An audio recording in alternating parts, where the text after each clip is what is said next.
intramuskular, intrakutan, subkutan, intravena, oral maupun topikal, lewat lumen, lewat lubang, itu berakhirnya adalah di hepat. Jadi semua masuk ke pembuluh darah.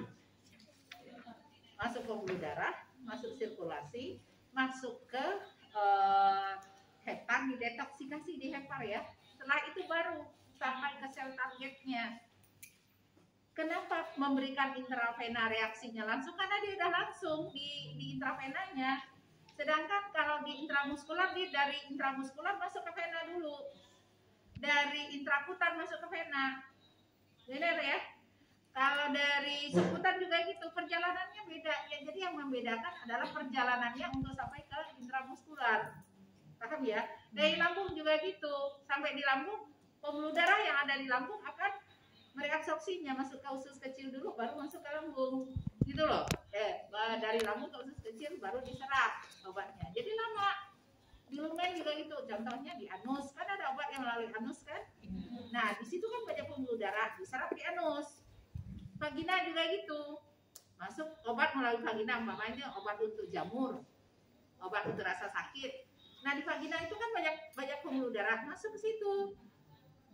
Baru masuk ke hepat. Di kulit juga gitu kan, banyak pembuluh darah di sini. Jadi kalau umpamanya ada obat untuk rasa sakit ya, jadi bukan berarti langsung bekerja di sini. Saat masuk pembuluh darah sampai ini baru masuk ke sel targetnya. Paham? Ya. Kemudian antibiotik yang di luka juga gitu. Jadi nggak boleh sembarang di luka ini, di luar ini berikan aja sebanyak yang bisa rusak hepar kamu. Makanya juga kosmetik kalian yang banyak merkuri kan nggak boleh. Kenapa? Lo kan cuma di kulit, merkurinya di kulit. Enggak. Merkurinya dibawa ke hepar. Disimpan di sana racunnya itu. Nah, kalau Anda sedang hamil ya udah, merkurinya itu bisa merusak pertumbuhan janinnya. Makanya ada obat-obat tertentu nggak boleh lagi dipergunakan. Kenapa Anda sering menggunakan kosmetik berbagai macam bisa menyebabkan lupus? Karena itu semua obat itu ada berakhir di hepar. Jadi orang yang heparnya sakit ya mungkin karena banyaknya zat kimia yang dia konsumsi. Jadi heparnya rusak, heparnya sempat capek. Gitu. Jadi pemberian obat itu lewat manapun, semua mekanismenya sama. Hanya waktu bekerjanya yang berbeda. Makanya kalau kita memberikan obat intramuskular, nggak bisa, Bu, gimana udah hilang rasa sakitnya? Enggak, orang obatnya baru bereaksi berapa menit kemudian. Beda dengan yang intravena. Makanya kalau Anda memberikan obat intravena harus hati-hati, karena kalau dia tidak sesuai obatnya, tidak cocok, umpamanya antibiotik, Anda tidak lakukan skin test dulu intrakutan, ternyata dia alergi, bisa shock anafilaktik. Ya, itu pentingnya dalam memberikan obat-obatan. Kita itu harus 5-6 benarnya harus benar. Benar obat, benar cara, benar dosis, benar orang, benar waktu, sampai benar dokumentasi. Kasih ya. Gitu. Ya.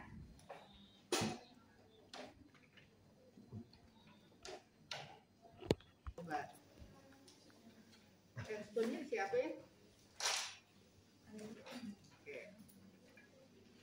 Nah, umpamanya contoh ya, kita akan memberikan obat ceftriaxone. Ceftriaxone ini dalam satu ini dosisnya 1 gram. Kalau antibiotik, analgesik, biasanya dosisnya dalam gram, miligram, gitu ya. Nah, kalau Anda perhatikan betul, kalau umpamanya Anda dapat obat dalam bentuk flakon, ini namanya flakon ya. Ya, ini flakon. Perhatikan, ini ada dosisnya 1 gram. Nah, biasanya pasien nggak dapat 1 gram langsung. Umpamanya 1 gram ini diberikan waktu 4 kali atau 3 kali atau 2 kali. Ya, tapi kan ini bentuknya masih bubuk. Nah, biasanya kita larutkan. Kalau bahasa di rumah sakitnya kita bilang oplos. Jadi oplos obatnya. Nah, biasanya oplosnya itu umpamanya tergantung pemberian. Kalau pemberiannya 4 kali biar nggak susah, Anda oplosnya 10 mili aja. Jadi ngambilnya 2,5 cc kan. Umpamanya dosisnya 250 mg. Ini kan isinya 1 gram. 1 gram sama dengan 1000 miligram. Jadi kalau pasien itu dapat 250 miligram, berarti 4 kali pemberian ya. Atau pasien dapat 500 miligram. Kalau 500 miligram, ya berarti 2 kali pemberian. Kita bisa ini kan larutkan 5 cc atau 10 cc. Kalau 10 cc berarti 1 kali pemberian 5 cc. Paham nggak sampai di sini? Siapa yang nggak paham angkat tangan? Ini dosisnya 1 gram. Kita mau larutkan dalam berapapun boleh. Kita mau larutkan umpamanya dalam 5 cc. Ya. Yang penting dosisnya tetap sama. Umpama pasien dapat 250 mg. Diberikan 4 kali sehari. Kalau kita larutkan hanya 5 cc, berarti kita ambilnya kecil banget 1,25 gitu ya. Paham nggak sampai di sini? Dosisnya benar sih. Kalau kita ngambil 125 mg, kita ambil 1,25 cc. Tapi kan susah ya. Nah, jadi sebaiknya larutinnya lebih banyak aja. 10 cc umpamanya. Nah, jadi kalau diberikan 250 mg berarti kita ambil 2,5 cc. Paham nggak? Oke, nah sekarang kita coba oplos dulu seperti yang bilang tadi, kita oplos 10 cc. Kita larutkan dalam aqua Judes.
Kebanyakan ya.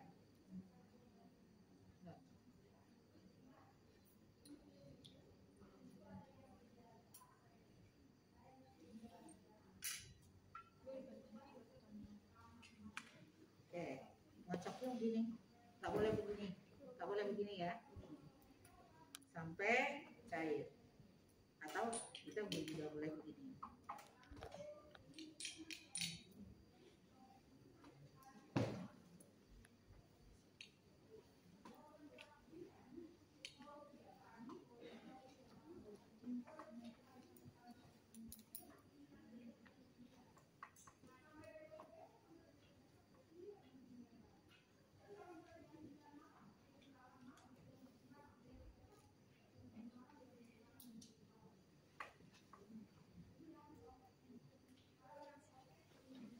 Jadi kita menyiapkannya di mana ini? Jangan depan pasien, ya, di ruang persiapan obat, ya.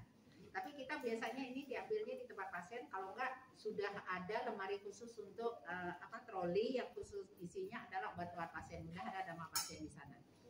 Dan kita udah punya catatan obat-obatan. Biasanya di ruangan itu mereka punya buku khusus untuk catatan obat-obat. Ya, jadi kita udah siapkan obatnya, siapkan ininya, udah cek. Pertama adalah cek benar nggak pasiennya, benar nggak obatnya, terus kita lihat cara pemberiannya dari mana, jam pemberiannya, ya kita udah cek. Nah kemudian karena ini adalah obat antibiotik, kita ditakutkan pasiennya alergi, sehingga kita perlu melakukan skin test, ya. Skin test kita lakukan di daerah lengan yang pembuluh darahnya sedikit. Nah, biasanya kita ambil daerah sini atau daerah sini. Yang pembuluh darahnya sedikit kanan nggak boleh yang ada pembuluh darahnya. Ya, biasanya kita gunakan di sini atau di sini. Jadi kita lihat yang pembuluh darahnya sedikit. Coba lihat lengan kalian masing-masing. Yang pembuluh darahnya yang tidak biru-biru. Di samping yang tidak biru ya. Nah, kita ambil di situ. Nah, biasanya gini. Kita lihat di sini. Di daerah sini umpamanya ya. Gunakan jarum yang insulin kecil ya.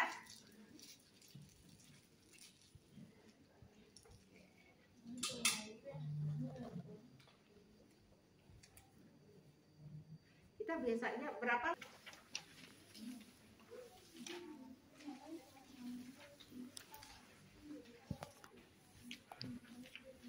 Berapa?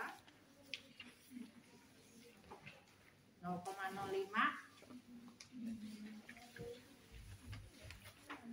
Coba lihat di materi obat-obatan.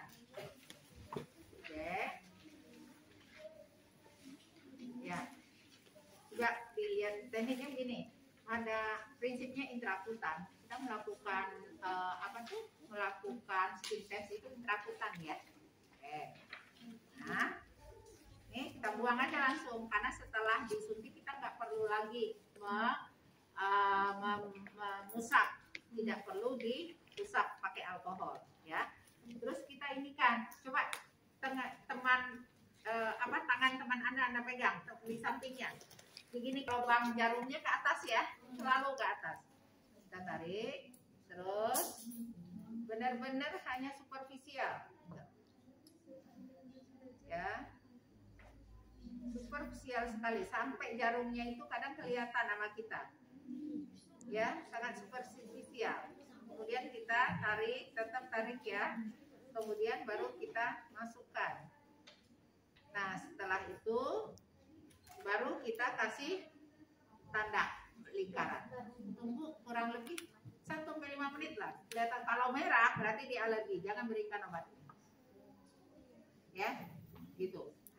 Jadi ini digunakan untuk skin test atau untuk tuberkulin biasanya, tuberkulin atau tes TBC, ya. Nah kalau ini jadi biarkan, jangan dilap ya, biarkan aja. Kalau Anda lap keluar semua tadi nanti cairan yang ada di dalam. Oke, selesai cerakutan. Terus ternyata pasiennya dapatnya adalah subkutan, umpamanya dapat 100 gram. Umpamanya subkutan. Nah, kalau subkutan, umpamanya dapat insulin bisa diberikan subkutan. Kalau insulin biasanya jarumnya kayak gini nih, ya. Kalau dia jarumnya kecil begini, nah untuk bisa di bawah subkutannya, kita harus cubit, ya, cubit begini nih, ya, cubit, terus suntikan, tarik, tetap aspirasi, jangan lupa aspirasi. Intrakutan kah, intramuskular kah, intravena kah, subkutan kah, tetap diaspirasi dulu. Gak boleh langsung disuntikan. Kalau umpamanya itu intravena, kita melakukan aspirasi untuk memastikan itu benar-benar udah masuk intravena. Jadi yang keluar adalah darah. Ya, paham ya? Yang keluar adalah darah. Tapi kalau kita nyuntik intrakutan, subkutan, intramuskular, kalau keluar darah tidak boleh diberikan, langsung cabut. Berarti masuknya pembuluh darah. Kenapa nggak boleh, Bu? Karena obatnya tidak boleh diberikan intravena langsung. Jadi kalau begitu Anda tusukkan, tiba-tiba ditarik itu keluar darah, berarti dia berada di intravena kan? Berarti obat itu nggak boleh diberikan intravena, cabut. Terus dapat buang. Pakai jarum baru, pakai obat baru. Cari daerah yang tepat. Paham? Mau intramuskular, ada suntik begitu tuh ya. Tegak lurus, tarik. Keluar darah, tarik langsung. Jangan cari cincin gini lagi, enggak, tarik langsung, buang. Berarti masuk pembuluh darah. Ya, oke. Sekarang dia dapat subkutan. Ambil. Dapatnya umpamanya 100 gram. Berapa cc saya ambil? Tadi saya oplos 10 cc. Dia dapatnya 100 miligram, bukan 100 gram. 100 miligram. Berapa cc saya ambil nih? Hah? Berapa cc saya ambil? Tolong bantu saya. Berapa cc saya ambil? Tolong, berapa cc saya ambil? Tolong, berapa cc saya ambil? Dosisnya 100 gram.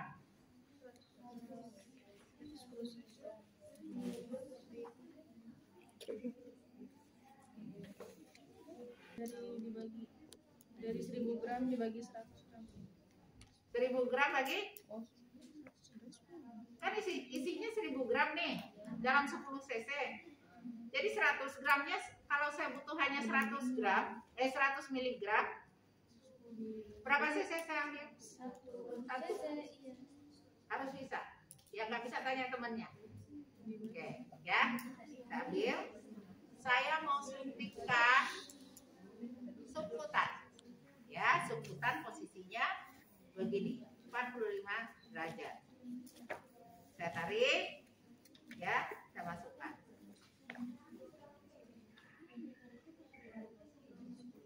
Tarik. Ya, oke. Nah, sekarang saya akan suntikan intramuskular. Dapatnya 250 miligram intramuskular. Berapa cc saya ambil?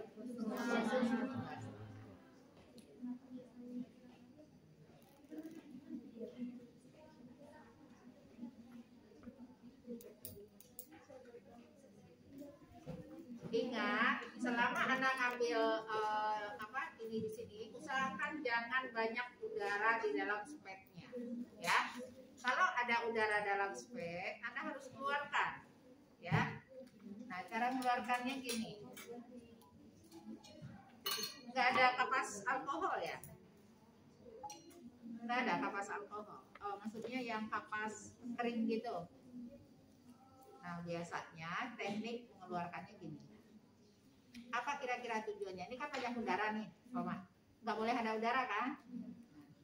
Kita keluarkan pelan-pelan. Jadi ini keserap oleh kapas.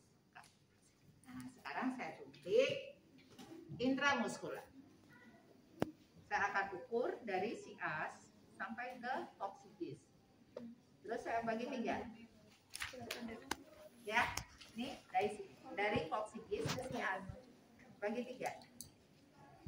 Nah, ini kan otot nih. Jadi area yang kalau kita ini imajiner, kita tarik garis imajiner dari sini ke sini ke sini. Yang aman itu sepertiga pertama. Oke. Melingkar.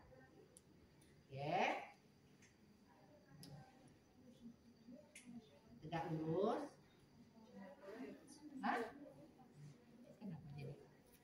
Ini bukan yang ini ya. Ini yang nggak bisa disuntik. Yang itu mana? Oh, selesai. Kalau ini dari sini ke sini ke sini. Disuntik di sini kan? Kalau sini kan ke sini. Tadi saya salah. Nih, sini. Jadi yang bisa disuntik di sini. Ya.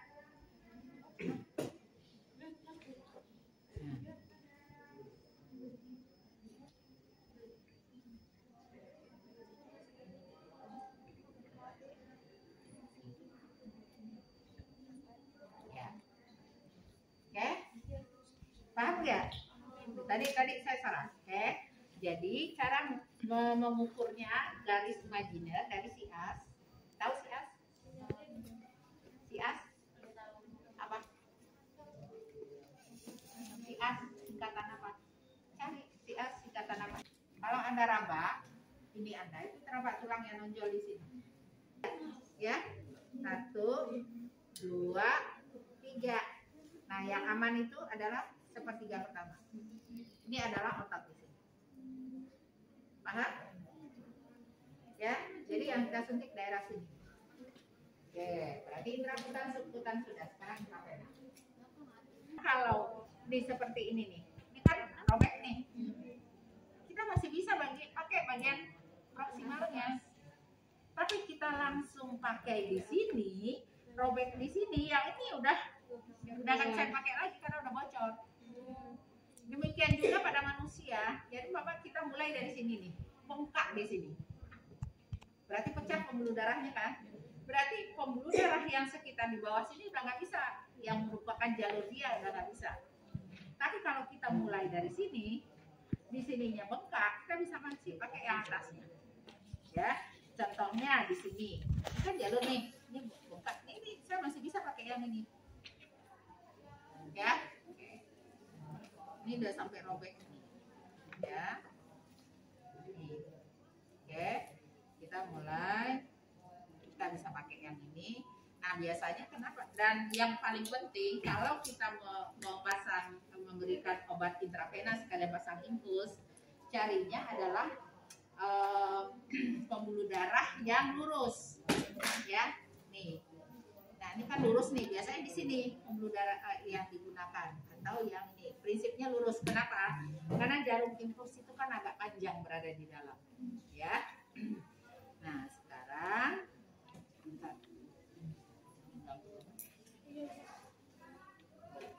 oke, nah kita bisa ini udah pada habis ini ya. Oke, kita pasang di sini. Pokoknya kita akan gunakan jarum yang ini.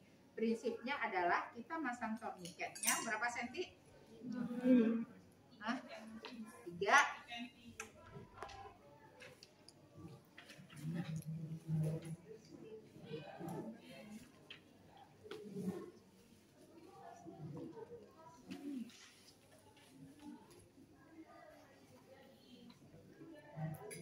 Senti dari daerah yang akan kita tusuk. Umpamanya saya akan tusuk bagian sini, ya. Ya di sini. Jangan lupa pasang pengalas ini dulu.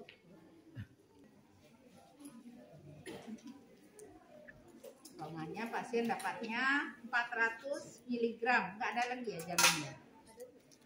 400 mg pasien dapatnya. Saya ambil berapa? 4 cc. 2, tetap aja nggak bisa baca. Ya. Nah cara mencapkan ini udah tahu? Gimana cara? Terus dikotek ke arah luar. Ini gimana kalian belajar?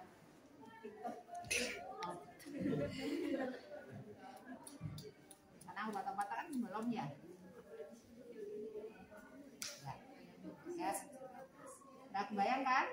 Kenapa harus ke arah luar? Oke. Ya. Gini ya. Nih. Sorry. Lancar kan? Nah, gitu. Terus diambil. Ambil deh. Keinjak kan?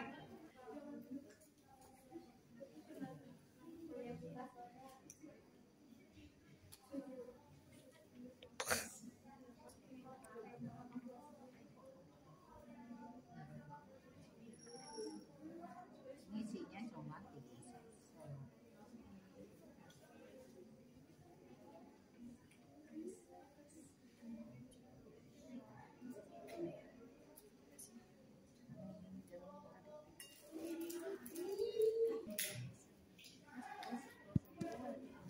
Nah, sini tangannya yang ini. Tekniknya gini. Enggak harus suntik beneran. Ya. Jadi caranya begini. Ya. Nah, jadi mama saya mau suntik di sini.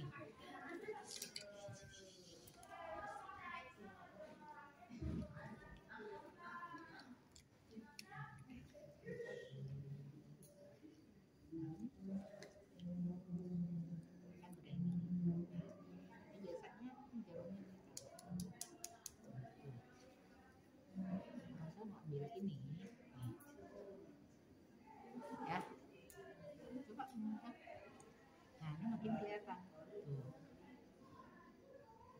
bisa ambil yang ini, bisa ambil yang ini. Oke, sekarang coba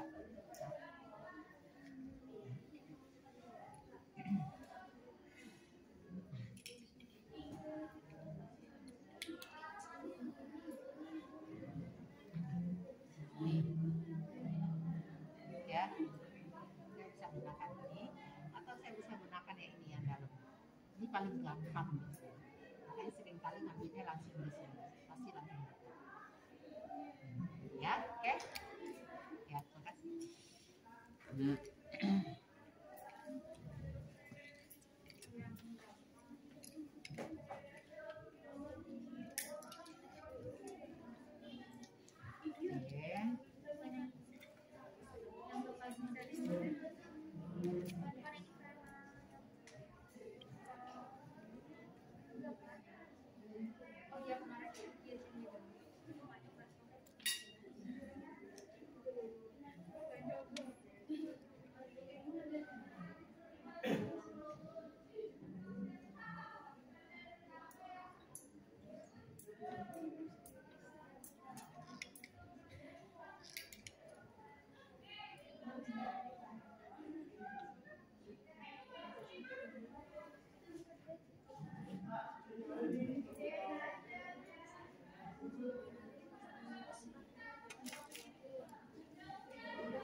Ya, ada pertanyaan? Intrakutan, subkutan, intramuskular, intrakutan. Kiranya dioplos dulu ya Bu tadi. Nah, kalau semisal kan taruhlah 4 kali dalam sehari itu diberikan. Itu tuh boleh jadi boleh ya kayak nggak perlu satu-satu, semisal kayak 4 cc baru dioplos. Jadi kayak langsung semuanya dioplos habis itu Kan bentuknya dosisnya udah bentuk bubuk dalam satu flakon. Kita nggak bisa bagi sebelum dioplos. Ini bisa bertahan setelah dioplos. Ini ada waktu expire date-nya, ya. Jadi masih bisa. Jadi simpan di kulkas, ya.